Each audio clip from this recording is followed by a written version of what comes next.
Hello everyone, and welcome to DD Overland, and welcome to a very exciting build series that I'm going to share with you guys. And I'm really excited about this one. Now, what this series is going to be completely based on is building an Overlander and outfitting it for $5,000, for $5,000. Now, the main focus on this entire build series is for those who are looking at getting into overlanding, or maybe you're already an overlander, but you don't know, you feel like you've just got too much stuff and you don't really know what direction to go because things aren't working out for you. Well, you're in luck. This whole video series, I'm going to take that 1994 Toyota 4Runner and I'm going to completely build it up for overlanding travel. So come join me and let's talk about what we're going to do.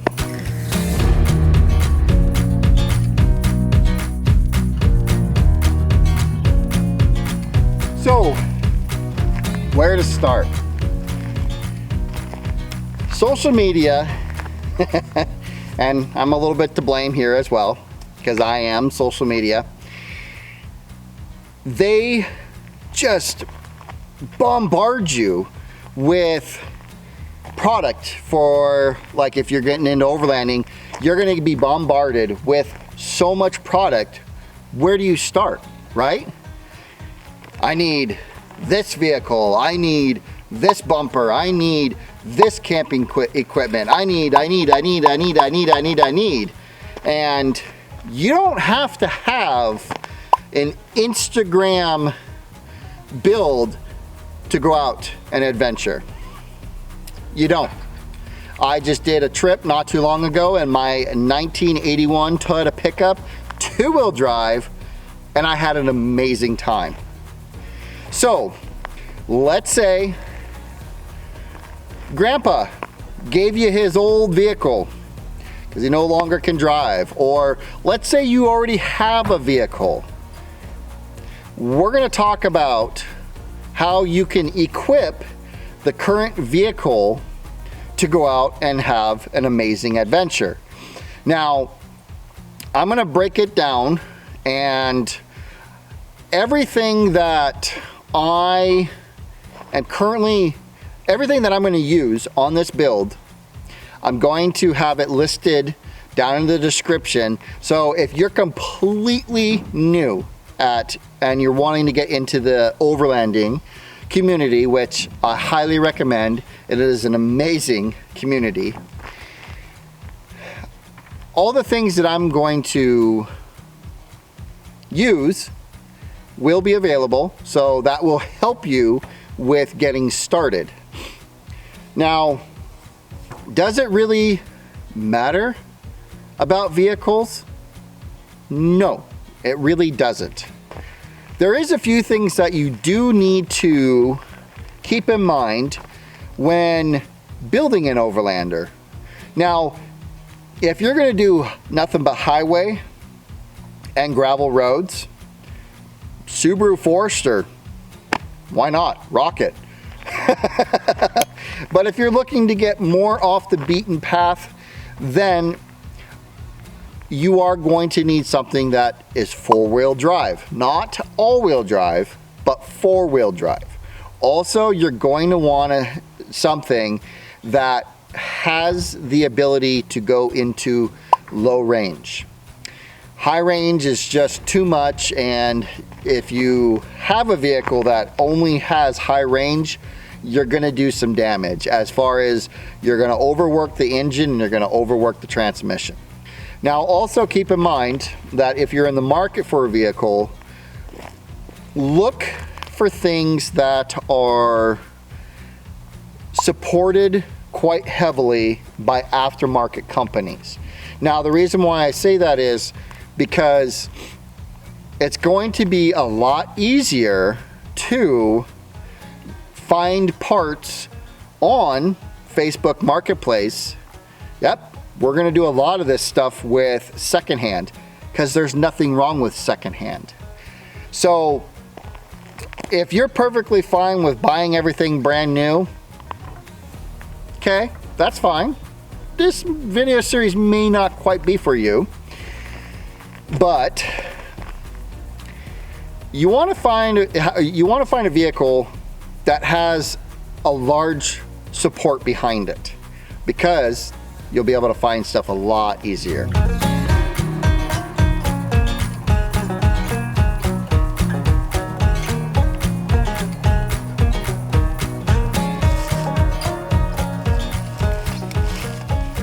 Now, don't get me wrong, I love building vehicles, and I love a lot of the stuff that is available for vehicles. You know,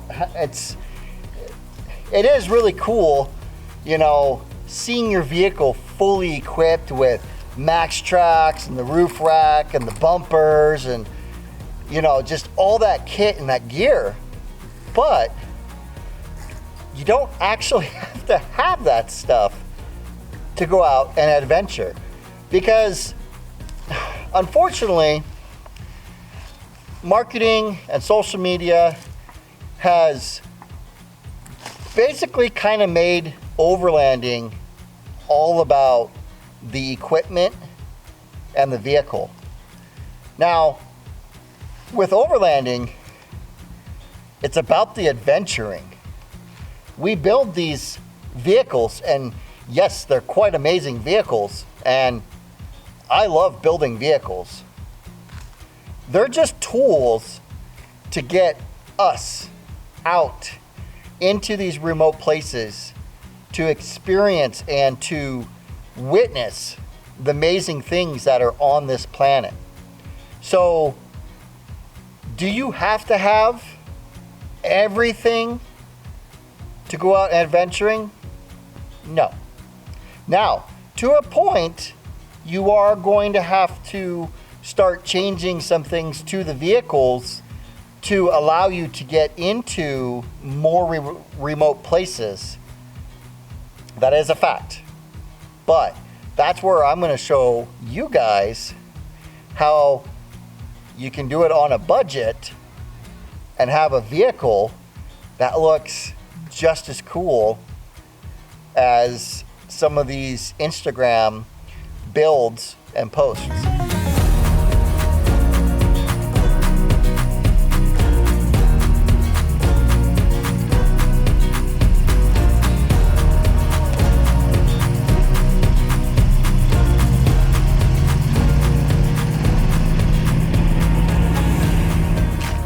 Now, does the age of the vehicle matter? Well, yes and no. Now, what I mean by that is, if you're in the market of a vehicle, newer, it is going to be more expensive to get into that vehicle. I mean, come on, people, like late 90s Toyotas are going for $10,000. No, that's just stupid. And now let's say you've got a vehicle that was given to you, and it's an older vehicle, like, you know, like this is early 90s. This is a 94 or 80s.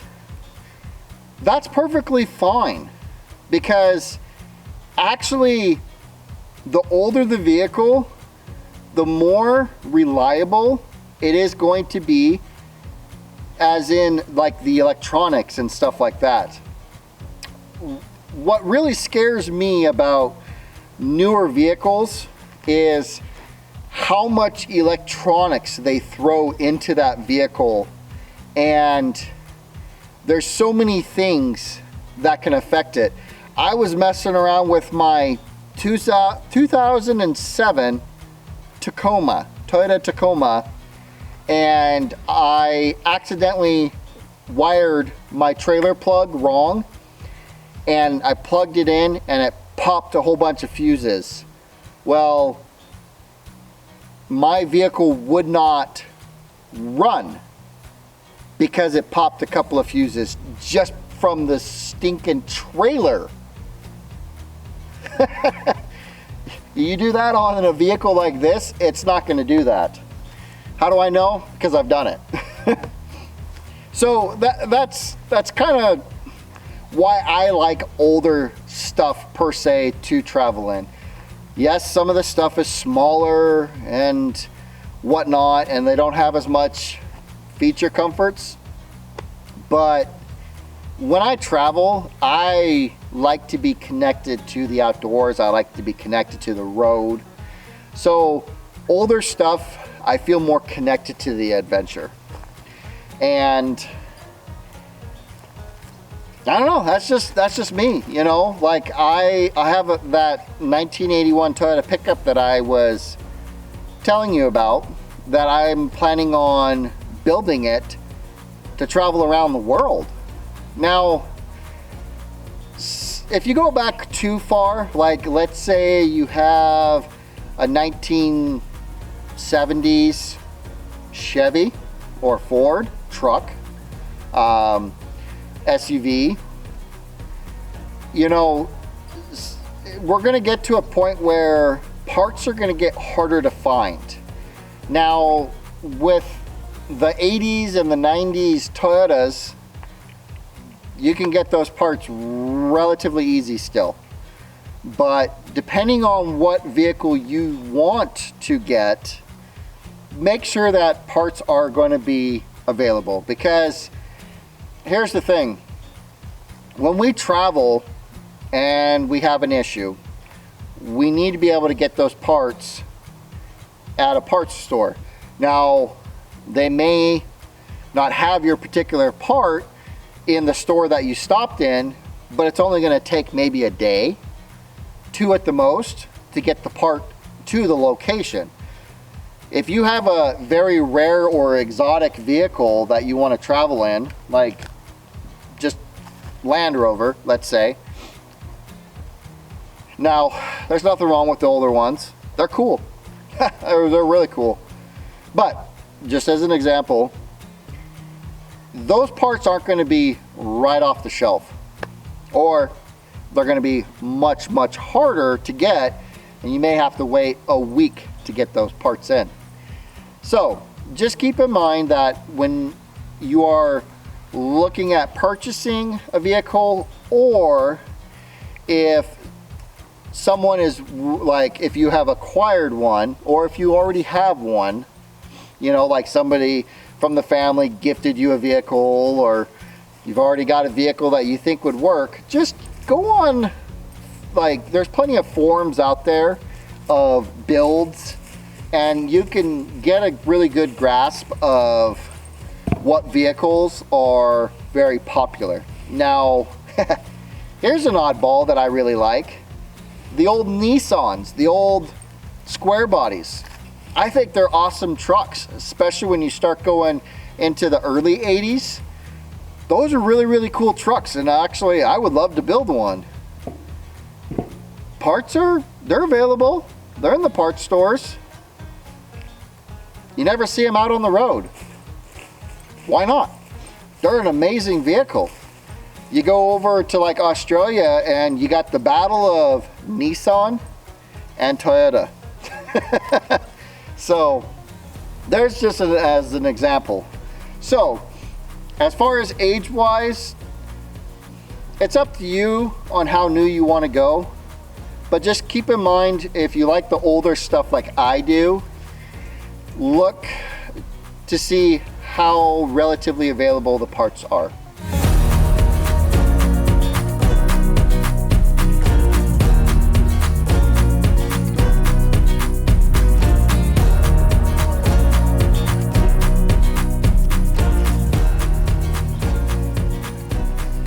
Well, I really hope you guys are just as excited as I am on this build, and I'm going to show you how I make these amazing, good looking, perform really well vehicles for on a budget.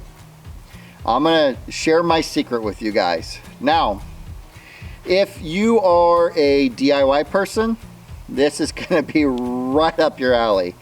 If you are not a DIY person, well, I hope that this video series will give you some confidence in trying out some things yourself. I'm going to go through step by step of turning this Toyota 4Runner into an amazing overlanding vehicle that, in my mind, I would be perfectly comfortable and at peace of mind taking this all the way up to the tip of Alaska and back. That's a big trip, and this vehicle, by the time I'm done with it, it'll easily be able to do that. So I hope you guys really enjoy this. I think the first thing that we need to do with this vehicle is take it out for a trip. Go camping with it. It's 100% bone stock. The tires are 31-inch tires. That's what came on this vehicle from the factory. Nothing's been modified. So let's take this 4Runner out on its first adventure, see what it can do.